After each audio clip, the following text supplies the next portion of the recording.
ಆಮೇಲೆ ವಿಧಾನಸಭೆಗೆ ಬರ್ಬೇಕಾದ್ರೆ ನಾವೆಲ್ಲ ಹೆಲ್ಮೆಟ್ ಬಾಡಿ ಗಾರ್ಡ್ ಇಟ್ಕೊಂಡು ಬರ್ಬೇಕು. ಆ ರೀತಿಯ ವಾತಾವರಣನ ಕಾಂಗ್ರೆಸ್ ಗೂಂಡಾಗಿರಿಯನ್ನ ವಿಧಾನಸೌಧಕ್ಕೂ ತಂದಿದೆ. ಪಾಕಿಸ್ತಾನದವ್ರಿಗೆ ವಿಧಾನಸೌಧ ಒಳಗಡೆ ಬಿಟ್ಟಂತ ಈ ಕಾಂಗ್ರೆಸ್ ನೈತಿಕತೆ ಇಲ್ಲ, ಇವ್ರಿಗೆ ಅಧಿಕಾರದಲ್ಲಿ ಇರಬಾರ್ದು. ಮಾನ ಮರ್ಯಾದೆ ಇದ್ರೆ ಎಲ್ಲ ಮಾಡ್ಸಿರೋದು ಕಾಂಗ್ರೆಸ್ ಅವರೇ, ಇವರು ಮಂತ್ರಿಗಳು.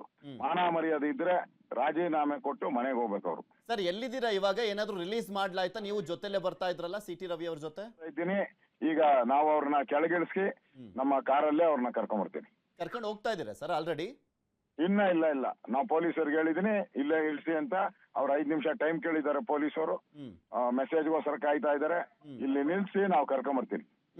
ಸರ್ ಇಲ್ಲಿ ಮೇನ್ಲಿ ಕೋರ್ಟ್ ಅಬ್ಸರ್ವೇಷನ್ ಕೂಡ ನೋಡೋದಾದ್ರೆ ಅವರು ಕೂಡ ಅಂದ್ರೆ ತರಾಟೆಗೆ ತೆಗೆದುಕೊಂಡಿದ್ರು. ಬಂಧನದ ಪ್ರಕ್ರಿಯೆ ಸರಿಯಾಗಿಲ್ಲ, ಗ್ರೌಂಡ್ಸ್ ಆಫ್ ಅರೆಸ್ಟ್ ವೈಲೇಷನ್ ಆಗಿದೆ, ವೈದ್ಯಕೀಯ ವರದಿನಾದ್ರೂ ಓದಂಗಿರ್ಬೇಕಾಗಿತ್ತು, ಅದು ಕೂಡ ಸರಿಯಾಗಿಲ್ಲ.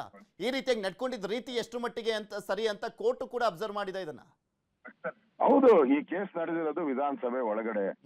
ಅಲ್ಲಿನೂ ಕೂಡ ವಿಧಾನ ಸಭಾಪತಿಗಳು ಇದ್ರ ಬಗ್ಗೆ ಏನು ಕಾಮೆಂಟ್ ಮಾಡಿಲ್ಲ, ಅವ್ರು ಕಂಪ್ಲೇಂಟ್ ಕೊಟ್ಟಿಲ್ಲ, ಅವ್ರಿಗೂ ಸರಿಯಾದ ಮೆಸೇಜ್ ಇಲ್ಲ, ಅವರು ದಿಗ್ಭ್ರಮತರಾಗಿದ್ದಾರೆ.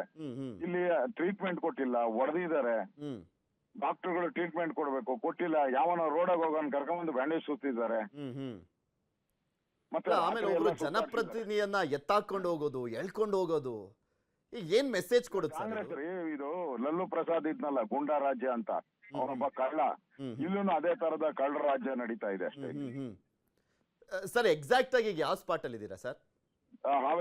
ಹಾವೇರಿ ಆಲ್ಮೋಸ್ಟ್ ರೀಚ್ ಆಗಾಯ್ತಾ ಹಾವೇರಿ? ಅವ್ರನ್ನ ಇಳಿಸ್ತೀರಿ ನಾವು, ಇಳಿಸಿ ನಾವು ಕರ್ಕೊಂಡ್ ಬರ್ತೀನಿ.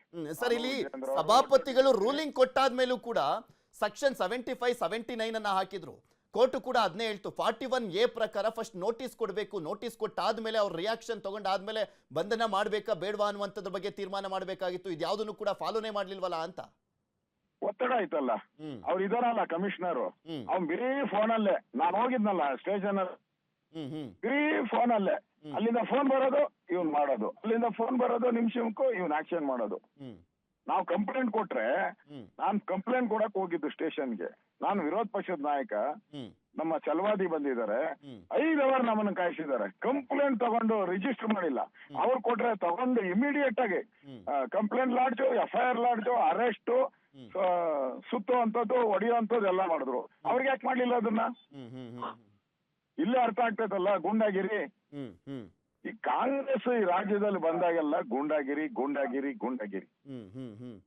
ವಿಧಾನಸೌಧದಲ್ಲಿ 40 ಜನ ಬಿಟ್ಟು ಹೊಡ್ಸಕ್ ಬಂದಿದ್ರಲ್ಲ, ಯಾರು ಇದೇ ಪೊಲೀಸರು ತಾನೇ ಕರ್ಕೊಂಡ್ ಬಂದಿದ್ದ ಅವ್ರನ್ನೆಲ್ಲ ಒಳಕ್ಕೆ. ಈ ಪೊಲೀಸರು ಸ್ಟೇಷನ್ಗಳೆಲ್ಲ ಕಾಂಗ್ರೆಸ್ ಆಫೀಸ್ ಆಗ್ಬಿಟ್ಟಿದೆ. ಅಷ್ಟೇ ಇವ್ರಿಗೆ ಬುದ್ಧಿ ಕಲಿಸ್ಬೇಕು. ನಿಮ್ ಮುಂದಿನ ಹೋರಾಟ ಯಾವ ರೀತಿ ಮಾಡಿದಾನಲ್ಲ ಇವನ್ ಬಿಡಲ್ಲ ನಾವು. ಈ ಮಾನವ ಹಕ್ಕು ಆಯೋಗಕ್ಕೆ ಹೋಗ್ತಾ ಇದ್ದೀರಿ, ಕೇಂದ್ರ ಕಂಪ್ಲೇಂಟ್ ಕೊಡ್ತೀರಿ. ಸರ್ ಮುಂದಿನ ಹೋರಾಟ ಹೇಗಿರುತ್ತೆ ಅಶೋಕ್ ಸರ್? ನಾವು ವಿಜೇಂದ್ರ ಅವ್ರ ಒಟ್ಟಿಗೆ ಇದ್ದೀರಿ, ಮಾತಾಡ್ತಾ ಇದ್ದೀರಿ, ಏನ್ ಮಾಡ್ಬೇಕು ಅಂತ ಹೋರಾಟ ಮಾಡ್ತೀರಿ, ಬಿಡಲ್ಲ ಇದನ್ನ ತಾರ್ಕಿಕ. ಯಾಕಂದ್ರೆ ಕೋರ್ಟುನು ಕೂಡ ಇವರಿಗೆ ಚೀಮಾರಿ ಹಾಕಿದ್ದಾರೆ. ಮಾನ ಮರ್ಯಾದೆ ಇದ್ರಿ ಸರ್ಕಾರಕ್ಕೆ, ಏನಾನ ಮಾನ ಮರ್ಯಾದೆ ಇದ್ರೆ ರಾಜೀನಾಮೆ ಕೊಟ್ಟು ಮನೆಗೆ ಹೋಗ್ಬೇಕು. ಯಾರ ಯಾರನ್ನ ಗೌರವಾನ್ವಿತ ಮುಖ್ಯಮಂತ್ರಿಗಳು, MLA ಇದು ಮಂತ್ರಿ ಇದ್ದೀರಾ, ಇಷ್ಟೊತ್ತಿಗೆ ರಾಜೀನಾಮೆ ಕೊಟ್ಟು ಹೋಗ್ಬೇಕಾಯ್ತು ಮನೆಗೆ ಅವರು. ಸರ್ ನೀವು ಒಟ್ಟಿಗೆ ಇದ್ದೀರಾ ವಿಜೇಂದ್ರ ಅವ್ರ ಜೊತೆ? ಫೋನ್ ಕೊಡ್ಬೋದಾ ಸರ್? ಒಂದ್ಸಲಿ ಮಾತನಾಡಿಸ್ತೀವಿ.